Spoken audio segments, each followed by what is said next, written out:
Hey everyone, welcome back to Neat Shots. My name is Akriti Goyal and I'm an engineer from 2010 to 15. I just wanted to come here quickly today and tell you कि अगर आपके negative marks बहुत ज़्यादा आ रहे हैं, let's say you're not scoring well in the mock tests, I can understand कि last minute बहुत tension होगा, you must be like कि क्या पढ़ें क्या नहीं पढ़ें. I want to tell you a couple of things जिससे कि आपका score थोड़ा बहुत improve हो सकता है. तो पहली चीज़ जो आपको रिमेंबर करनी है कि जब भी आप कोई टेस्ट देते हैं please go back and analyze the test. It's very important. See if you start giving test but you don't analyze कि आपने क्या गलती की, you never be able to understand कि गलती कहाँ हो रही है. इफ़ यू डोंट नो कहाँ गलती है आप उसे ठीक नहीं कर सकते, right? Unless you go to the doctor and diagnose the problem you can not treat it, correct? So that is step one. How to analyze the paper if you ask me now, I would say that पहली चीज़, do not take risk with negative marks. मतलब अगर आपको लगता है कि आपसे कोई क्वेश्चन मतलब आप श्योर नहीं हैं, you are too confuse about it, I would suggest not attempting that question. क्योंकि अगर वो गलत हो गया तो minus will happen from the things that you are sure of. So that's a huge problem. Third, I would like to say कि हर subject wise एक कॉलम एक पेज पे लिखो कि कौन से क्वेश्चन गलत हुए हैं सब्जेक्ट वाइज, ठीक है?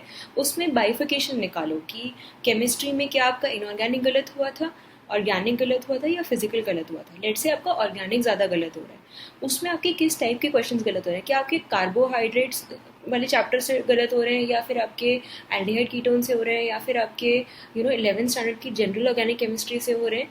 ये भी एनालाइज कर सकते हो. तो that is chapter wise analysis. तो आपको पता चलेगा कि वो चैप्टर से आपकी कितनी गलतियां हो रही हैं एंड वो चैप्टर इंपॉर्टेंट है या नहीं. अगर आपकी सिली मिस्टेक्स हो रही हैं, लेट से आपने क्वेश्चन गलत पढ़ा, तो दैट मीन्स यू नो कि maximum of the times this is where you are going wrong and this is easily treatable, ठीक है? तो क्वेश्चन 2 बार पढ़ो, 3 बार पढ़ो, 4 बार पढ़ो. उससे आपकी हैबिट डेवलप होगी कि आप जो है गलती नहीं कर रहे हो बेसिक चीज़ों में. Now, let's say कि आपका कैलकुलेशन एरर हो रहा है maximum times. So what you can do is that calculation error के लिए अगर आपको पता है कि जैसे फिजिक्स में आपकी बहुत गलतियाँ होती है, क्वेश्चन सही था, कॉन्सेप्ट सही था, बट कैलकुलेशन ही गलत है, तो ये दिमाग में घंटी बजनी चाहिए कि मेरे कैलकुलेशन एरर्स होते हैं तो मुझे ये गलती दोबारा नहीं करनी है. अपना कैलकुलेशन वेरीफाई करो. आई नो कि टाइम कम है, एक क्वेश्चन के लिए 1 मिनट ही है, लेकिन अगर आपको क्वेश्चन गलत करके आ रहे हो तो एनी आपका नेगेटिव मार्किंग हो रहा है. उससे अच्छा तो आप एक क्वेश्चन करेक्ट कर लो, राइट? ठीक है.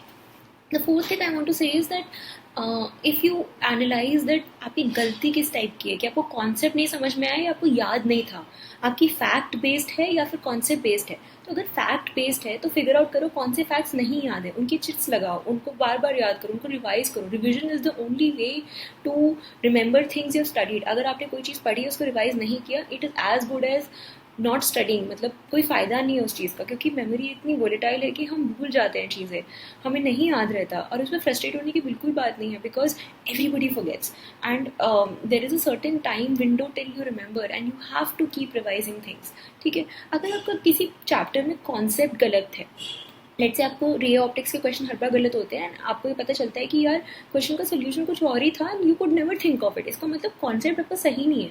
तो फिगर आउट करो, क्योंकि बहुत कम दिन बचे हैं, फिगर आउट करो कि वो चैप्टर इंपॉर्टेंट है या नहीं है. अगर आपको फ्लूइड डायनामिक्स में गलती हो रही है तो it's okay. I think you should leave it at this point of time, because एक ही क्वेश्चन आता है फ्लूइड डायनामिक्स से एंड वो ईजी आता है, मतलब छोड़ दो.